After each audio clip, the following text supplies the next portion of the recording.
Good morning बच्चों। आज हम लोग महाभारत का लेसन 6 से स्टार्ट करेंगे। लेसन का नाम है बच्चों भीम। कल हम लोगों ने पढ़ा था कुंती।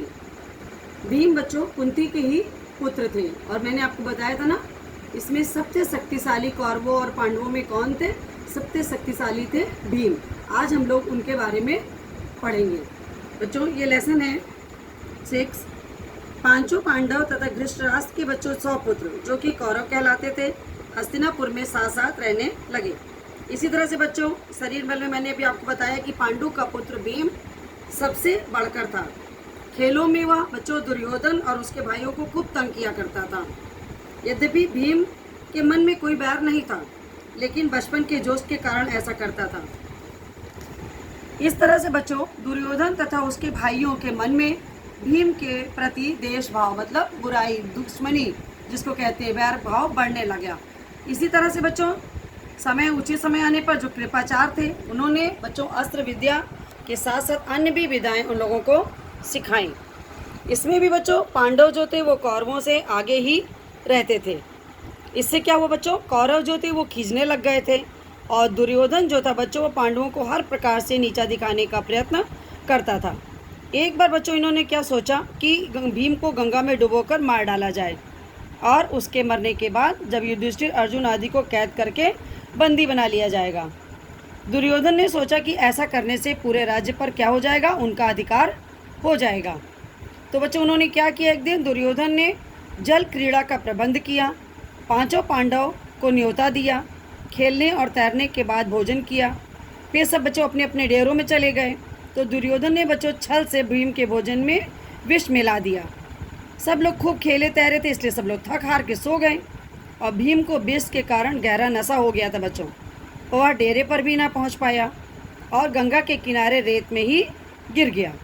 उसी हालत में बच्चों दुर्योधन ने क्या किया, उसको हाथ पैर उसके बांध दिए और गंगा में उसको बहा दिया और वो भीम का शरीर गंगा की धारा में बहता हुआ बहुत दूर निकल गया बच्चों। अब भीम तो जब दुर्योधन जो थे बच्चा वो बहुत खुश, उसने सोचा कि भीम का तो काम तमाम हो गया। जब बाकी लोग जागे युधिष्ठिर तो भीम को नहीं मिला। चारों भाई उसको मिलकर गंगा किनारे सब ढूंढने लगे, लेकिन वो कहीं मिला नहीं। इतने में ही क्या देखते हैं बच्चों कि भीम जो था वो झूमता झामता चला आ रहा था।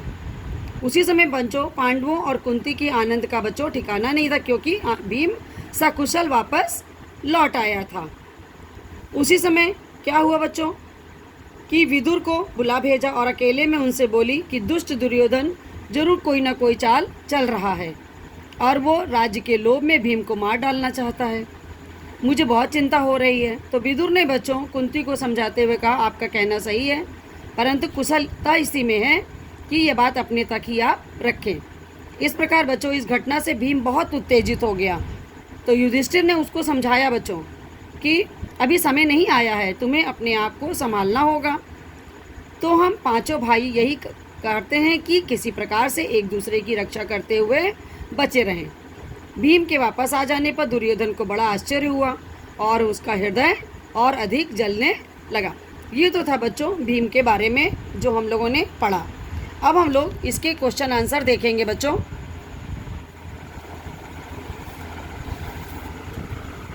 भीम के क्वेश्चन आंसर देखिए पहले, फिर अभी आपको शेष क्वेश्चन कुंती के भी हम बताते हैं। शारीरिक बल में सबसे शक्तिशाली कौन था? आंसर है बच्चों पांडु पुत्र भीम सबसे शक्तिशाली था। धृतराष्ट्र के 100 पुत्र और पांडु पुत्र किस नाम से विख्यात थे?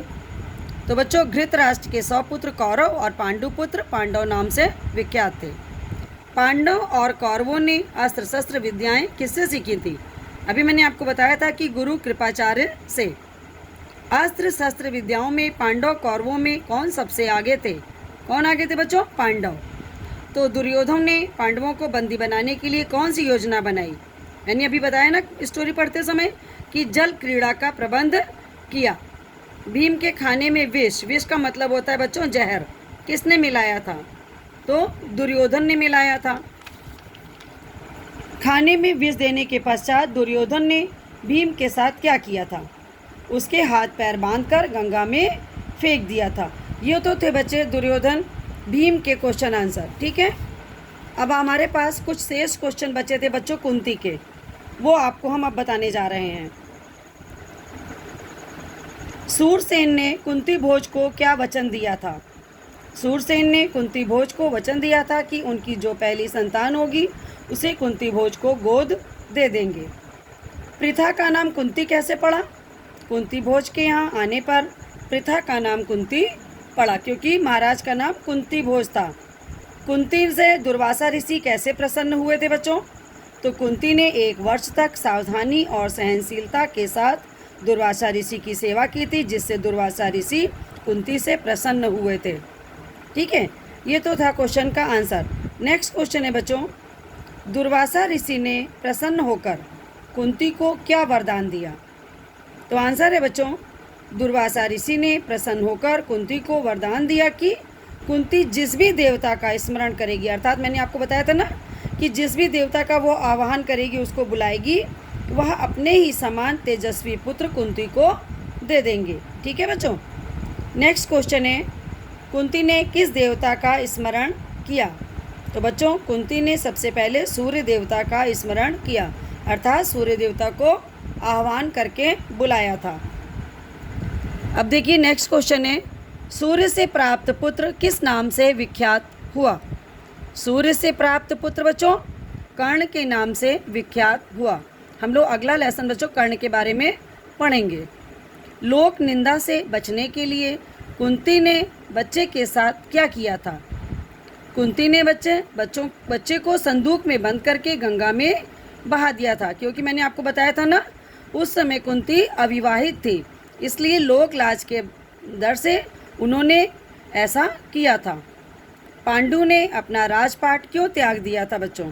ये भी मैंने आपको बताया था क्यों राजपाट त्याग दिया था, क्योंकि जंगल में जब वो शिकार करने गए थे तो उस समय बच्चों उनसे क्या हुआ था, एक ऋषि दंपत्ति का बाण लग गया था और उनकी मृत्यु हो गई थी। तो उन्होंने इनको श्राप दिया था कि जब भी वो अपनी पत्नी के साथ मिलेंगे तो उनके प्राण चले जाएंगे। तो बच्चों इसका आंसर इस प्रकार से है कि एक बार शिकार खेलते समय पांडु के हाथों ऋषि दंपत्ति की मृत्यु हो गई थी। मरते समय ऋषि ने पांडु को श्राप दे दिया। अपनी इस भूल से दुखी होकर पांडु ने राज त्याग दिया था।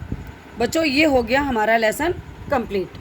ठीक है, अब आपको क्या करना है, आपको इन सभी प्रश्नों के उत्तर अपनी कॉपी पर लिखने हैं और याद करने हैं। इसके अलावा आप लोग लेसन को भी अच्छे से रीड किया करिए, क्योंकि मान लीजिए कोई क्वेश्चन ऐसा भी आ सकता है जो हमने जो लिखाए हैं उनमें से ना हो, है ना, आपके लेसन में से ही रहेगा।